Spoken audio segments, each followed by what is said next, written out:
John Maxwell, en fait, il a été tellement conscient de ça qu'il a écrit un livre qui s'appelle, il y a quelques années, qui s'appelle Leadership. Parce qu'il voyait, en fait, qu'il y avait beaucoup de... Justement, nous, on a formé plus de 56 000 coachs dans le monde, mais il trouvait qu'il y avait beaucoup de coachs en leadership qui avaient du mal à ce que leurs clients acceptent finalement de se remettre en cause. Ils disaient, mais non, mais moi, ça fait déjà 10, 20, 30 ans que je suis chef d'entreprise, que je gère des équipes, etc. Qu'est-ce que je vais apprendre maintenant? C'est pour mes équipes. Et moi, je force, en fait, tous les dirigeants avec qui on travaille, ils doivent être dans la salle quand on fait des formations avec les équipes. Parce qu'on veut déjà, qu'ils donnent l'exemple, le leadership par l'exemple. Si le leader n'est pas dans la salle, qu'est-ce que les équipes pensent, en fait, par rapport à cette formation ou cette expérience qui n'est pas assez importante, en fait. Et deux, la capacité de pouvoir écouter et potentiellement entendre des choses qui permettent, en fait, de se remettre en question. Et donc, cet excès de confiance, on pourrait appeler comme ça, c'est, je pense, quelque chose qui est bon. La confiance est bonne, mais un excès de confiance et un manque de remise, justement, en question, fait qu'effectivement, le leader, il peut arrêter d'être efficace. Et donc, avec ces livres Leadership, John présentait, en fait, disait, voilà le comportement des leadership qui m'ont mené jusque-là. Ça faisait 30 ans qu'il était dans le leadership. Voilà les changements que j'ai dû faire dans mon leadership après. C'était vraiment, justement, donner l'exemple de dire, voyez, expert en leadership, 30 ans dans le leadership, voilà les changements, 12 changements que j'ai dû faire dans mon leadership. Donc, si moi, j'ai pu le faire, j'ai dû le faire. Effectivement, lui, il a coaché, il a mentoré des CEO, effectivement, des CEO, Kevin Turner, Steve Ballmer, donc, pour mentionner justement chez Microsoft et autres. C'est qu'effectivement, il y a un besoin, même pour le dirigeant, quand il a, justement, évidemment, c'est pas le même niveau, on n'arrive pas avec les mêmes types d'expériences, mais aller chercher, en fait, de la profondeur et dire, quelle est ma prochaine étape? Comment je peux faire les choses encore mieux? Pareil, pour moi, pour mes équipes, pour mes partenaires, pour mes clients, mais aussi pour ma famille et pour ma communauté. Parce qu'à un moment donné, quand on devient un leader, je dirais, mûr, j'ai plus de 50 ans maintenant, j'ai 50 ans, je ferai 51 cette année, on commence aussi à se poser la question, qu'est-ce qu'il y a après?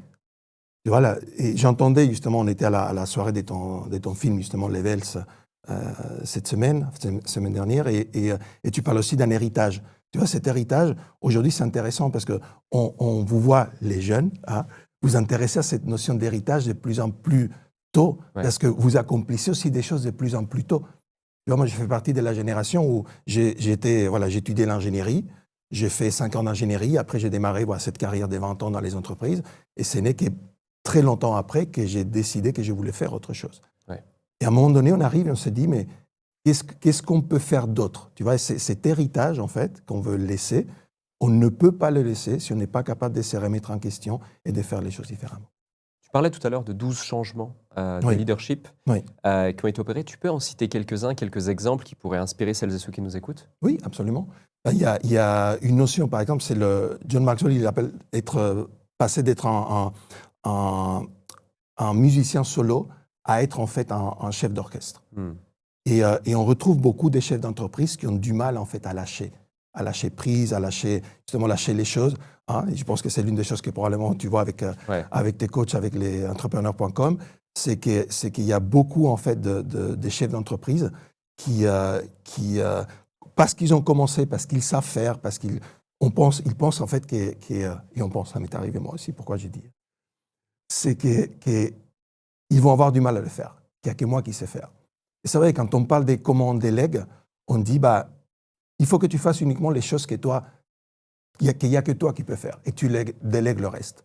Je dirais le trap, le piège avec ça, c'est que parfois on croit qu'il y a beaucoup plus de choses, en fait. Il n'y a que nous qui savons faire, tu vois, et donc du coup, on ne va pas déléguer des choses qu'on pourrait déléguer, en fait. Donc, c'est côté, en fait, de passer d'être musicien solo à comprendre que je dois être, en fait, finalement, un chef d'orchestre et sortir. Je pense que j'ai entendu parler, en fait, quand tu dis, voilà, l'objectif de l'entrepreneur, c'est pas, en fait, et Grant Cardone le dit aussi, c'est pas de continuer à travailler dans son entreprise. C'est Alex Hormozi le mentionne aussi, il dit, l'objectif, c'est de pouvoir vendre ton entreprise. Il dit, soit à quelqu'un d'autre, soit, en fait, à toi-même, à ton toi du futur. Mais de façon que tu puisses dire, j'aimais l'entreprise, l'objectif ultime, c'est que l'entreprise fonctionne toute seule, et moi, que je puisse soit partir à la retraite, soit effectivement démarrer un autre projet entrepreneurial, il y a quelqu'un dans ton équipe, en fait, Laura, qui fait beaucoup de bénévolat, par exemple, avec les éléphants en Thaïlande, des choses comme ça. Donc, des personnes qui disent, voilà, j'ai mon entreprise, mais à côté, je veux faire, en fait, ces genres de choses. Tu vois? Et donc, finalement, cette notion de passer de solo à chef d'orchestre et comprend que le chef d'orchestre, il n'a pas d'instrument.